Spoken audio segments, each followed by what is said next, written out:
I've become lucid, I've projected, I've dialogued with symbols and visited probable selves. But Seth calls us dream art scientists. What does full mastery look like?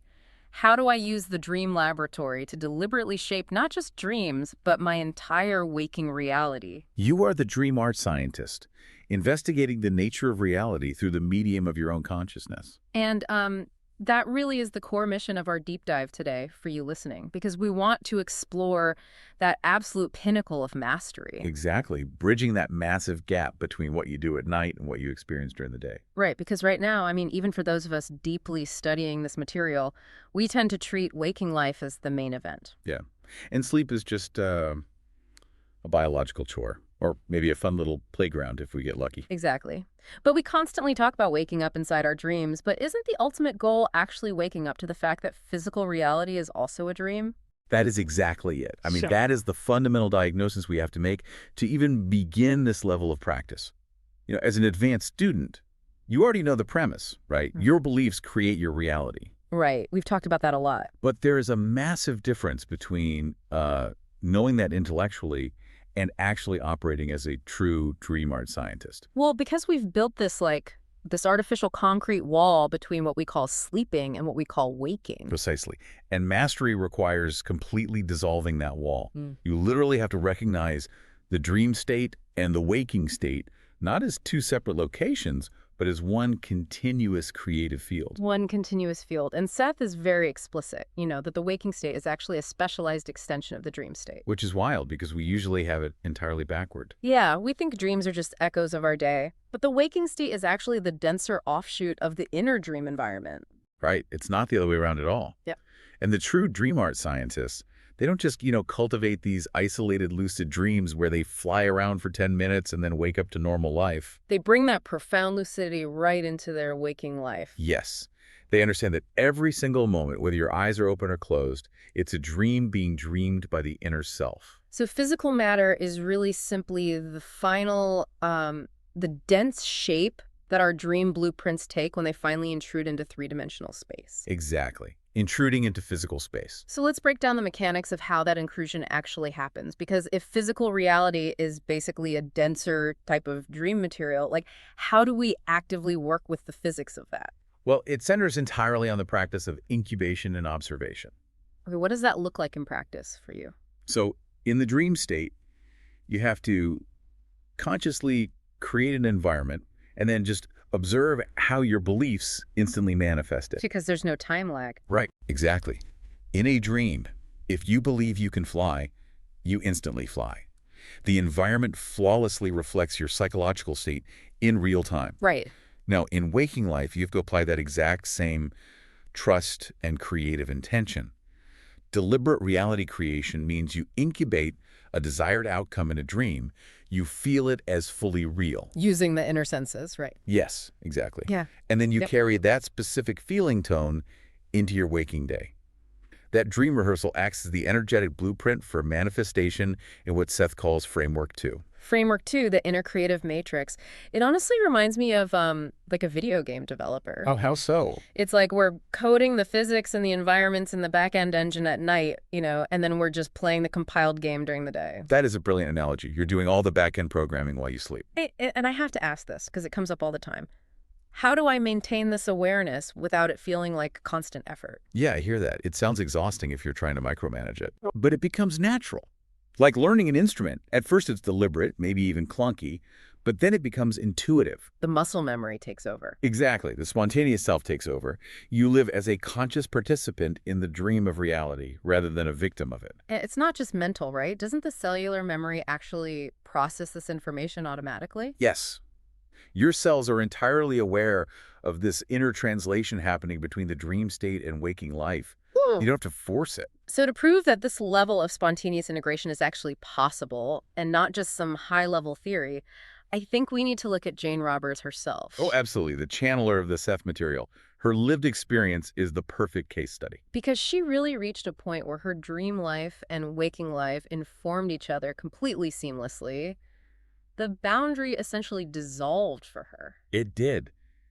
There are so many specific examples in the source material, like she would dream an entire complex poem. Right, and then she'd just wake up and write it down. Yes, the creative act happened completely in the dream dimension, and she just imported it into the physical one. And she'd do the same thing with the Seth sessions, right? Yeah, she would dream a sophisticated philosophical conversation with Seth at night.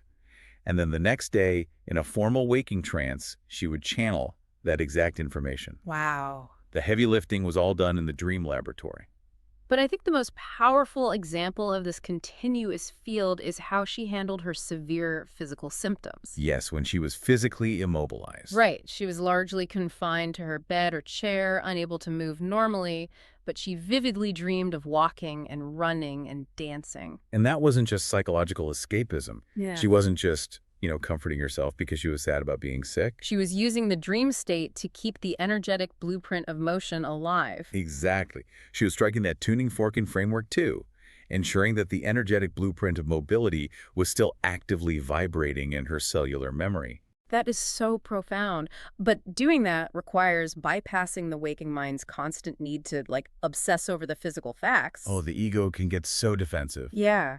There's that brilliant detail from her dream journals about this. Her critical waking self was starting to wake up and interfere with a complex dream lecture Seth was giving her. Oh, I know exactly what you're talking about, the serial dream. Yes, the serial. It's so funny. Her waking mind is trying to block the flow, and to stop the interference, Seth literally hands her a bowl of cereal in the dream. And he tells her with total seriousness that the cereal is a deeply profound symbol. He called it food for thought.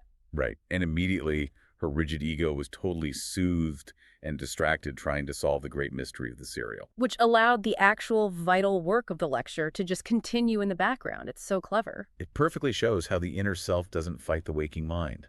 It soothes the ego. But if the boundary completely dissolves like that, how do we stay grounded? Doesn't the ego panic when it realizes physical facts are basically just, as Seth calls them, accepted fiction? Well, the goal is never to destroy the ego.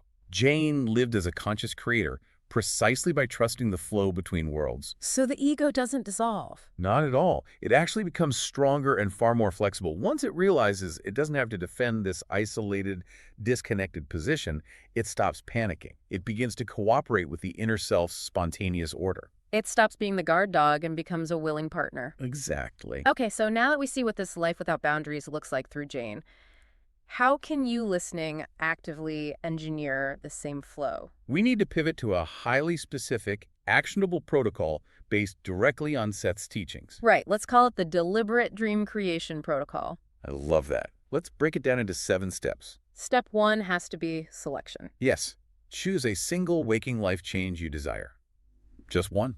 Don't try to change your whole life tonight. Okay, step 2. A trance. Before you fall asleep, you need to enter a light trance or a deeply relaxed state. You're intentionally softening the ego. Makes sense. Step 3 is visualization, right? But this isn't just daydreaming. No, you construct a dream scene where that desired change is already a physical reality. You are acting as the architect in framework 2. And then step 4 is where the magic happens, feeling. Yes. Experience the emotions of this reality fully, using your inner senses.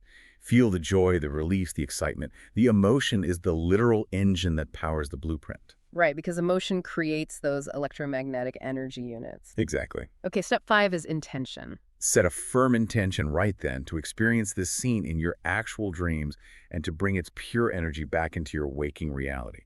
And step 6 happens in the morning. Record. The moment you wake up, record the dream immediately, even if it's just a fragment or a lingering feeling. Just to bridge the gap for the waking mind. Yes. And finally, step 7, recall. So during the day, you intentionally recall that dream feeling as often as possible. Whenever you can, we're constantly pulling that framework 2 resonance into your physical present. So we are basically treating our pre-sleep state as a loading screen where we select the parameters for our next level. That's a perfect way to look at it. But wait, what if the listener wakes up and remembers absolutely nothing? Is the protocol a failure? Not at all. And it's so important that you don't get discouraged by that. The protocol still works. Because the work was already done. Exactly. As Seth states, energy projected into a construction cannot be recalled. It exists. The biological and psychic work is done in the inner dimension, regardless of what your ego remembers in the morning. The blueprint was already downloaded. Yes. The cellular memory absorbed it. That is so reassuring. So, to transform this deep dive from just passive listening into actual active mastery, we want to invite you into the Dream Laboratory for a 7-day challenge. Yes, a 1-week experiment. For the next 7 days, practice this deliberate dream creation protocol, focusing on just one desired shift. And pay close attention during your waking day. Notice how that nighttime dream rehearsal subtly affects your waking moods. Yeah, watch for new synchronicities or entirely unexpected physical outcomes. You might suddenly get an email you've been waiting for or feel inspired to take an action you've been putting off. You're watching for the bleed-through from Framework 2. But I know people are going to ask, why just one shift? If we are infinite creators, why not overhaul our entire life in one night? Well, because of the physical brain. We have to pace ourselves. We have to train the conscious mind to actually recognize the correlations between the inner dream blueprints and outer physical events. If you change everything at once, the ego can't track it. Exactly. It would just be overwhelming to our neurological structures. By doing one thing, you prove to yourself that the mechanism works. You build that undeniable trust. Right. And as we wrap this up, I just want to reflect on how incredible it feels to actually integrate this. When you realize that sleep and waking are not separate worlds competing for your time, Oh, it changes everything. it really does. It becomes one single, unified, creative field, breathing your reality into existence. Every night you're architecting, and every morning you're experiencing the physical result. It is the ultimate level of creative empowerment. And we're only scratching the surface here, because next time we go even deeper, perceiving Framework 2 directly through the inner senses. I cannot wait for that. Hmm. Until then, step into your dream laboratory tonight. Sleep well, dream consciously, and remember, your waking life is simply the dream you are currently walking through. See you next time on The Deep Dive.